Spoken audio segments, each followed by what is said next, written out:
Dans cette vidéo, nous parlerons de la dérivée par rapport au temps.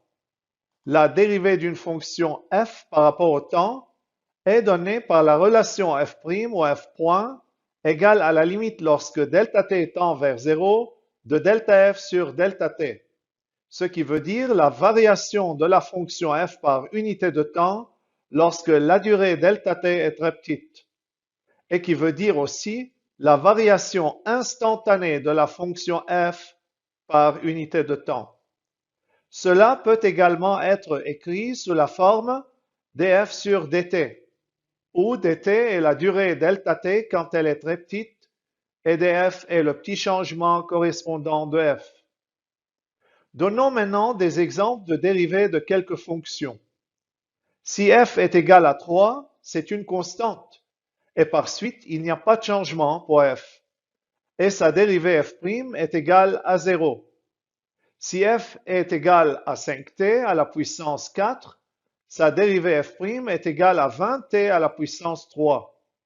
Nous obtenons ce résultat en multipliant le coefficient 5 par l'exposant 4, ce qui donne 20, puis nous multiplions par t à la puissance l'exposant diminué de 1, ce qui donne 4 moins 1 égale à 3.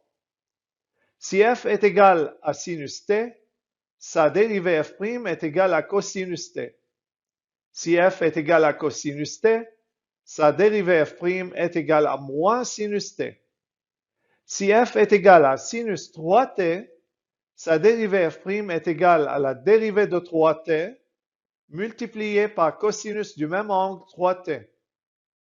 Si f est égal à cosinus 5t, sa dérivée f' est égale à la dérivée de 5t multipliée par moins sinus du même angle 5t.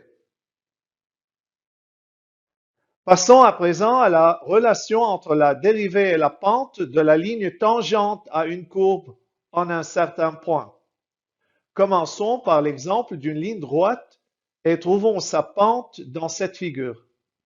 Nous savons que la pente d'une ligne droite est donnée par la relation fb moins fa, le tout divisé par tb moins ta, ce qui veut dire delta f sur delta t.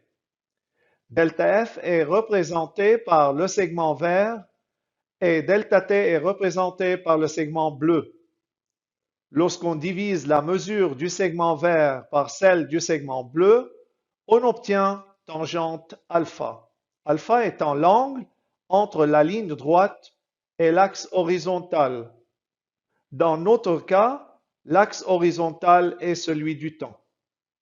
Ce résultat reste valable dans le cas d'une courbe et peut être généralisé sous la forme suivante. La pente est égale à la dérivée de la fonction f est égale à la tangente de l'angle alpha. Voilà, c'est tout pour cette vidéo. À bientôt.